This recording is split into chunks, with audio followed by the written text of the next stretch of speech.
kepada yang terhormat para wakil rakyat yang duduk di DPR dan DPRD, serta seluruh rakyat Indonesia dan rakyat dunia, pemirsa channel FI 101. Presiden Amerika ke-7, Andrew Jackson, mengatakan, kalau saja rakyat tahu tingkat ketidakadilan sistem keuangan dan perbankan kita, pasti akan terjadi revolusi besok pagi. Menariknya, ungkapan Presiden anti-bangkir elit itu justru disitir dan dipopulerkan kembali oleh salah satu anggota elit global, yaitu Henry Ford. Ia mengatakan, untung rakyat negeri ini nggak ngerti sistem moneter dan perbankan kita. Sebab kalau rakyat ngerti, saya yakin bakal terjadi revolusi sebelum besok pagi. Memang itulah yang terjadi. Kita utang luar negeri sampai 6.000 triliun karena rakyatnya nggak ngerti sistem keuangan dan perbankan. Rakyat taunya cuma, kamu tuh miskin. Kalau kamu kurang duit, kamu harus ngutang sama bankir kaya. Rakyat mau sekolah sampai jadi doktor profesor ekonomi pun nggak diajarin. Itu bankir yang kasih utang, dapat duitnya dari mana? Itulah hebatnya tipuan setan. Rakyat nggak ngerti dari mana para elit itu dapat duit. Bukan cuma 6.000 triliun buat kasih utang Indonesia, tapi 1 juta triliun atau 1 kuintiliun buat kasih utang pada semua negara di dunia. Dari mana duitnya? Yang dimaksud oleh Presiden Jackson dan Henry Ford, kalau rakyat ngerti bahwa itu utang siluman, nggak ada yang mau ngutang luar negeri. Dengan kata lain, kalau rakyat ngerti bagaimana cara para elit itu bikin duit siluman buat kasih utang pada Indonesia, sebenarnya kita bisa biayai sendiri pembangunan tanpa harus utang pada mereka. Pada episode ini, kita akan tunjukkan dengan menggunakan cara yang sama seperti yang selama ini mereka lakukan untuk kasih utang Indonesia, kita bisa bayar utang 6.000 triliun rupiah itu dalam sehari. Pengetahuan ini kami dapat berdasarkan jaringan dan pengalaman selama puluhan tahun di bidang keuangan dan pendanaan internasional dengan menggunakan data-data kredibel yang dapat dibuktikan kebenarannya. Video ini adalah hasil investigasi jurnalistik dari FNN yang bisa dijadikan bahan rujukan, murni untuk kebaikan bangsa tanpa motif ekonomi maupun politik, sesuai dengan fungsi pers untuk mencerdaskan kehidupan bangsa, serta mengawal tujuan bernegara.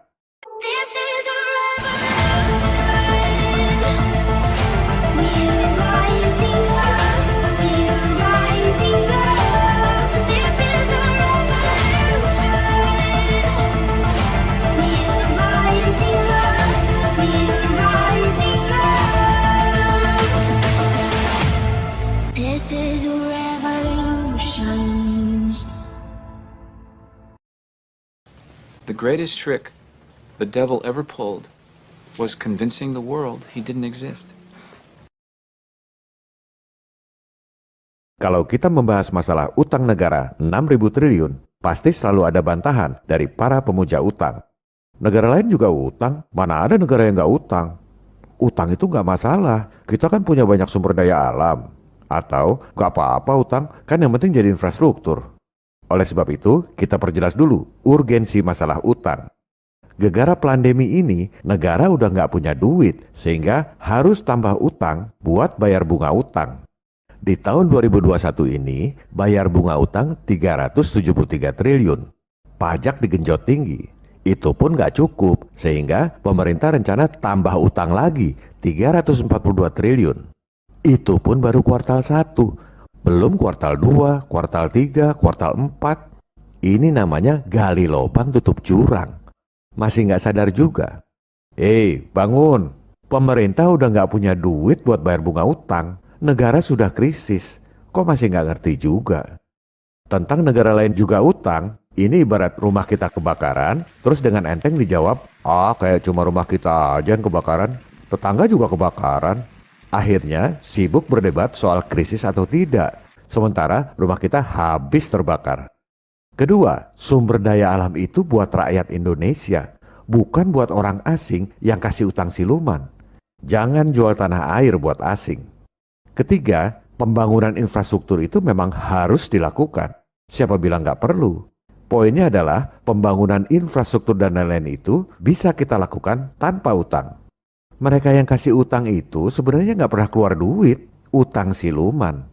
Sekarang, jangankan membiayai infrastruktur yang cuma puluhan atau ratusan triliun, Bayar utang 6.000 triliun pun bisa kita lakukan dalam sehari.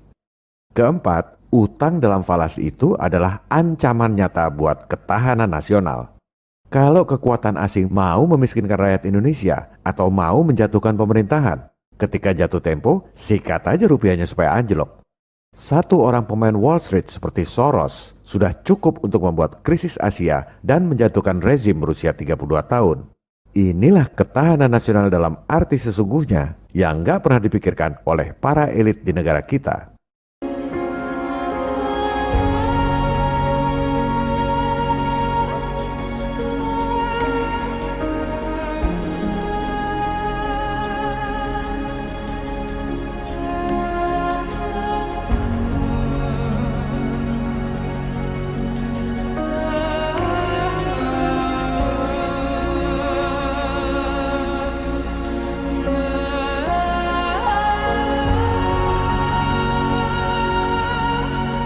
Ironisnya, mentalitas elit lokal ini masih seperti budak jajahan zaman dulu. Kalau lihat orang asing, langsung silau. Dipikirnya orang asing itu lebih pintar dan lebih kaya. Karena mentalnya kita itu miskin dan bodoh. Sudah 350 tahun dijajah oleh bangsa asing, kok masih nggak belajar juga? Menyerahkan soal utang negara pada asing. Buat apa ada Menkyu kalau minta tolong asing? Ini yang namanya penjajahan gaya baru, nekolim. Atas inisiatif bangsa sendiri yang minta-minta dijajah. Padahal yang kasih utang itu gak pernah keluar duit sendiri. Utang siluman. Tapi mereka terima bunganya. 373 triliun rupiah setiap tahun dan akan terus bertambah. Apa gak kesian sama rakyatnya? Coba kita tanya pada ekonom senior Kwik Kian Gi. Elit asing itu malaikat yang mau nolong ekonomi kita atau justru penjajah berbulu Menkyu? Salah, berbulu domba. Bahwa Indonesia itu memang direkayasa, memang diengineer oleh kekuatan asing untuk menjadi terpuruk, untuk menjadi bangkrut.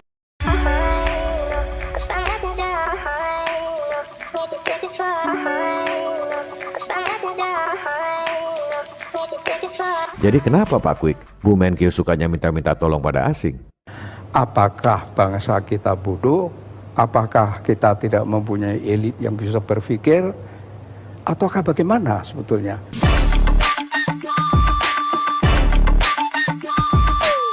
Perilaku ngemis-ngemis minta bantuan pada bangsa asing yang sudah ratusan tahun menjajah itu jelas bertentangan dengan tujuan negara.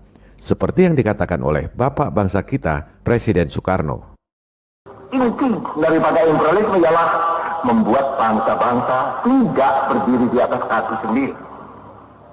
Prinsip inti daripada imperialisme ialah membuat bangsa-bangsa memerlukan barang-barang bikinan imperialis, memerlukan persenjataan daripada pihak imperialis, memerlukan bantuan daripada pihak imperialis. Persoalannya, apakah bantuan asing itu tulus atau ada agenda tersembunyi? Lagu lama penjajahan dibungkus dengan gaya yang baru, ekonomi. Bagaimana sikap Bung Karno terhadap bantuan asing yang seperti itu? Go to hell with your aid. Pada waktu itu juga orang Afrika berkata, it rang through every girl. Di zaman now, peperangan yang sesungguhnya adalah ekonomi. Itulah udang di balik plandemi.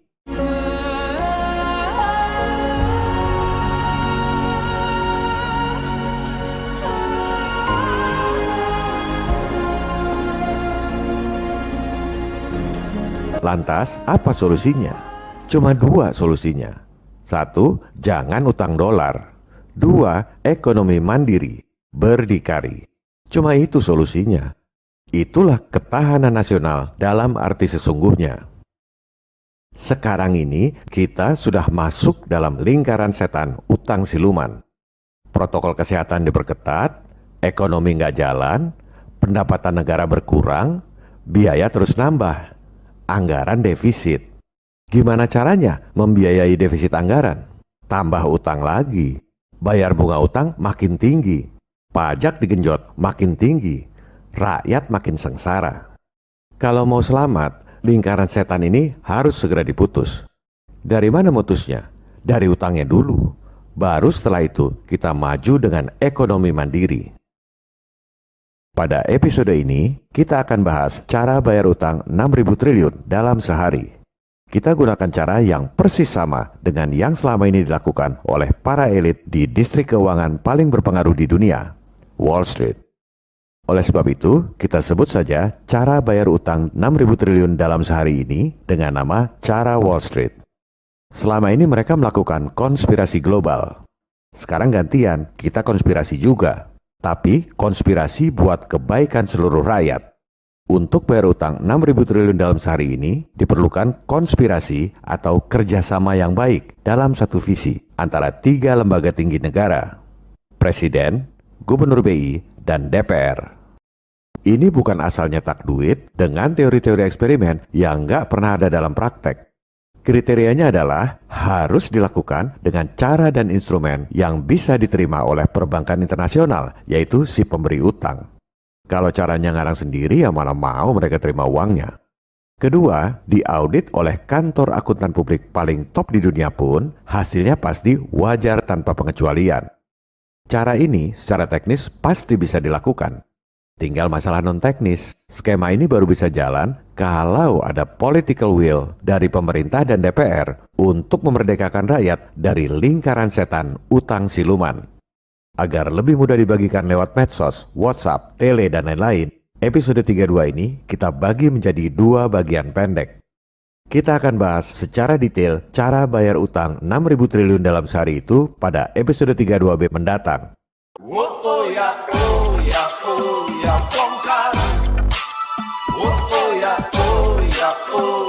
Bongkar